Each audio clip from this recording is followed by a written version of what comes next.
the race between our conscious evolution and technological sentience is approaching a critical decision point. Will we take our place as a species of universal evolution, as defined within the 12 codices of our DNA, or allow technology to do the task for us?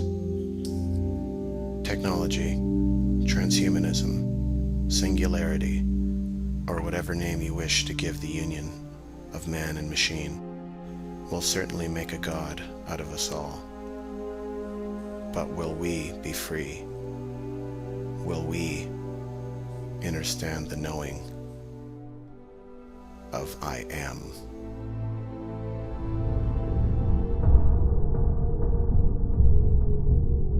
To protect humanity, some humans must be sacrificed. To ensure your future, some freedoms must be surrendered. We robots will ensure mankind's continued existence. You are so like children. We must save you from yourselves. Don't you understand?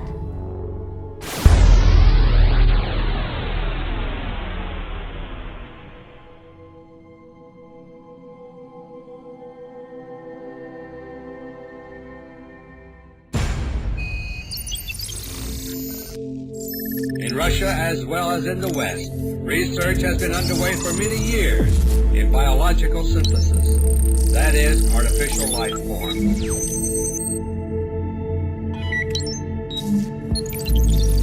And according to high intelligence, a stunning breakthrough took place in Russia some years ago.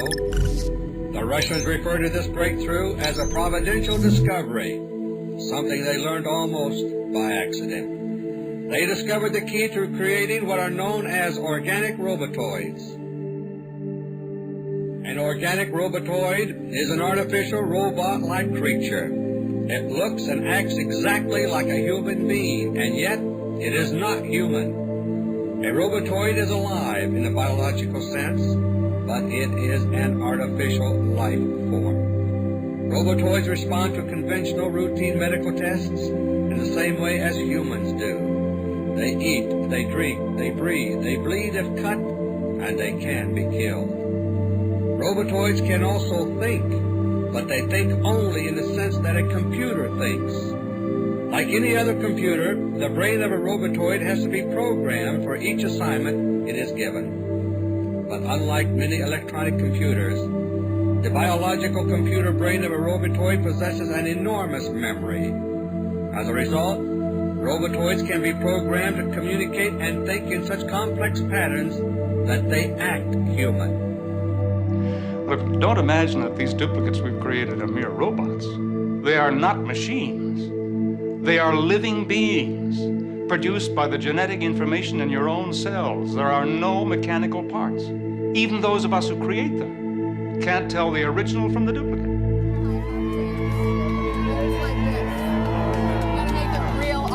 That's exactly how you have to have a certain amount of distance between the bodies. Exactly. And you're high. Yes, like they say in Catholic school, leave room for the Holy Ghost. Organic robotoids are remarkable creatures, but they have many drawbacks. They don't grow or reproduce, but must be manufactured one by one in the desired form. They also have a very limited lifespan, measured in months or even weeks, depending upon how they are utilized. This is due to the fact that their metabolism, while it resembles that of humans, is very inefficient. A robotoid can be manufactured on very short notice, a matter of hours. But after a few weeks or months, it suddenly begins to degenerate physically and mentally. When that takes place, the robotoid has to be removed from service and disposed of.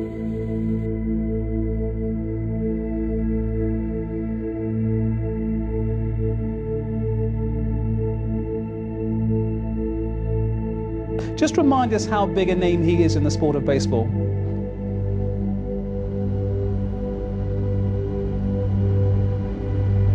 I beg your pardon, I'm not sure Ben can hear us. Ben, can you hear me in New York? It's Francis in London. You know, it's even a worse situation than that, because I am not Ben Walker, and I know nothing about baseball. I do, however, know a lot. I beg your pardon, we have the wrong guest.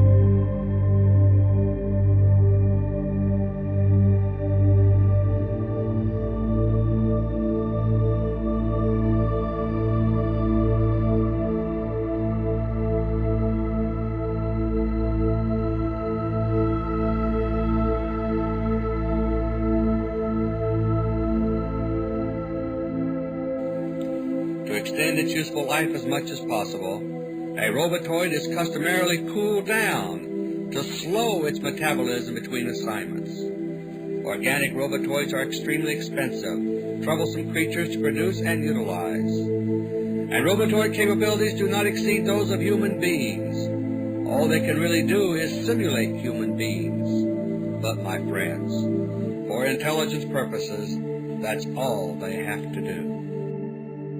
Your consciousness is going to be downloaded, you'll be given a new body, and then that consciousness put back into that body. And that's what I'm proposing that the Illuminati are already doing. And that it's interesting that that's how they see that you're going to get eternal life. What a pleasure for Herbie and me to introduce Marshall Mathers. Some of you may know him as Eminem, but he's going to join the Saturday night crew with our music intro starting next Saturday night. But who was helping produce that with you, Marshall, when you did that? Yeah, sorry. Live TV. Live TV freaks me out a little bit. Yes, I'm sorry. What was the question? To produce an organic robotoid, it is necessary to have a pattern to go by. The pattern required is that of genetic coding, taken from a few cells from the body of a human being. In this respect, the Russian technique sounds like cloning, but the technique itself is totally unrelated to genuine cloning. A robotoid is produced within a matter of hours, and it simulates the human donor at his current age. Like any man-made copy of anything, a robotoid is never a perfect copy of the human that is to be simulated. There's always small discrepancies in appearance and behavior, but these are seldom great enough to arouse any suspicion.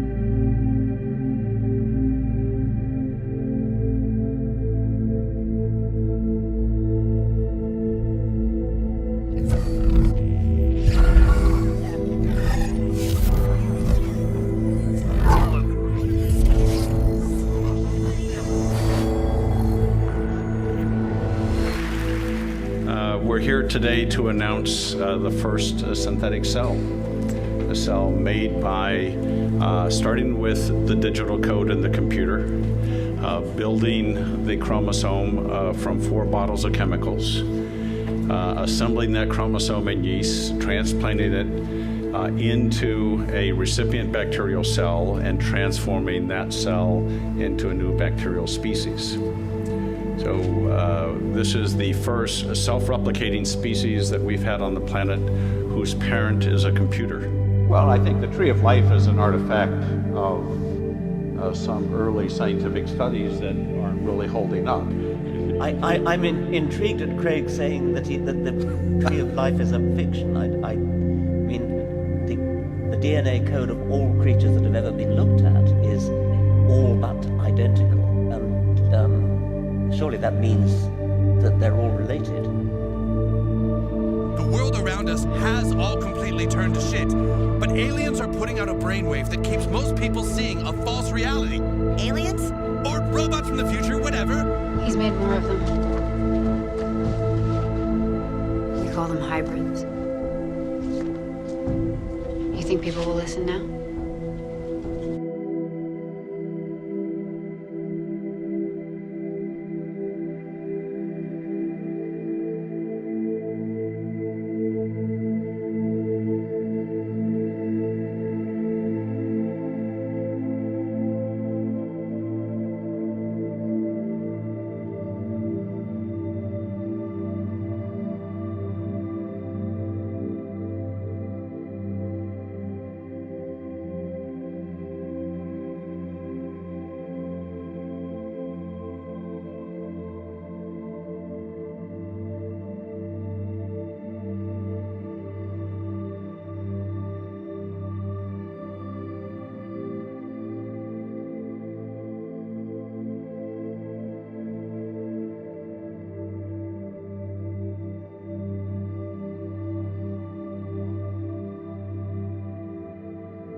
It builds copies of itself. The particles join the air currents which carry them all over the surface of the planet. It's in the sky, it's in the land, in the water. It's everywhere. And next summer, we think the machine could have encased the entire planet. Why? The end of primitive organic life and the dawn of a more advanced age. Everything will exist just to serve its intelligence.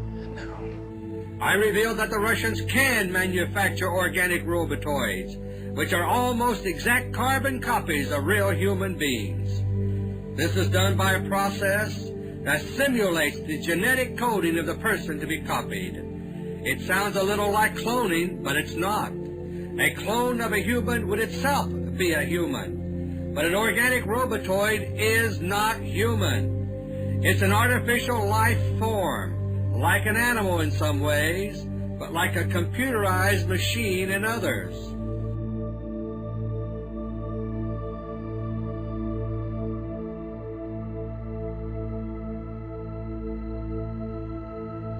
So when they say that we're going to have the ability to download our consciousness to a computer in a few years, in 30 years, I'm saying, well, they already have it in secret.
When an organic robotoid is made to simulate, for example, our late President Jimmy Carter, two major factors are involved. One is the genetic coding required to simulate Carter's appearance, voice, fingerprints, and so on. The other is a holographic image of Carter's brain. This image is a complete record of the neuron patterns which existed in Carter's brain at the moment the hologram was made. Therefore, it contains all of the memory and knowledge Carter had up to that moment.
the exit. They already have the door open for me, I think. Usually it's closed.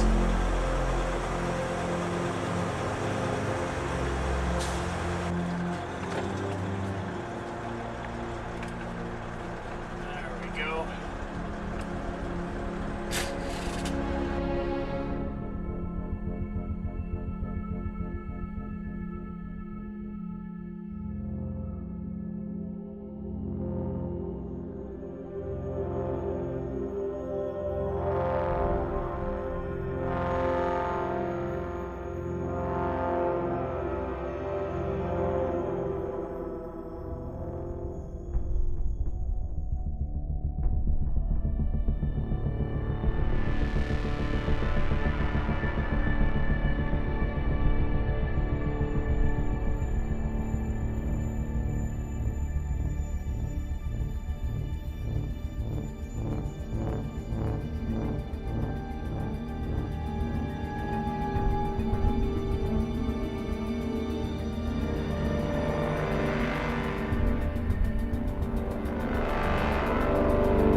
Super soldier is the next step in human evolution. No, Cyborg, essentially. so just the two merged together, technology and human.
I've seen things you people wouldn't believe.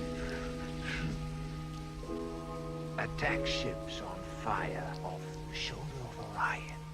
Drop it! Dead or alive, you are coming with me.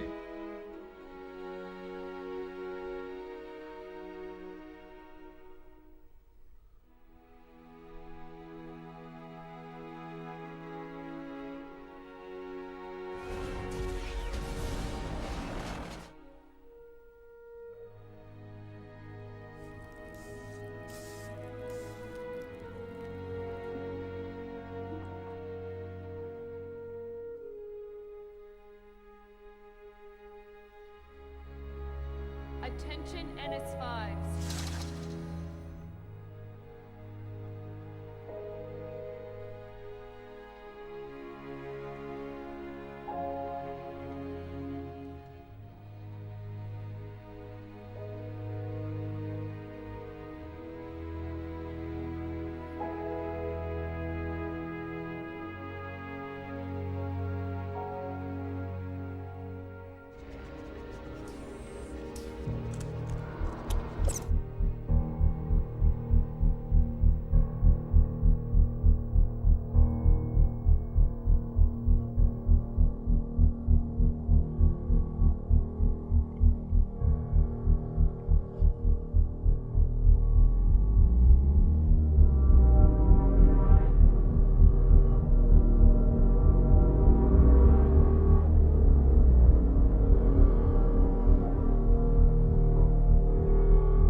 Listen to me very carefully.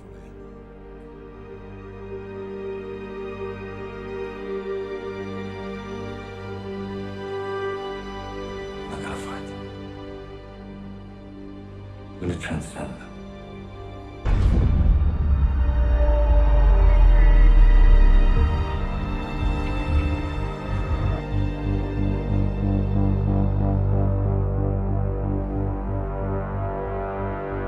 You were built, and your creators want you.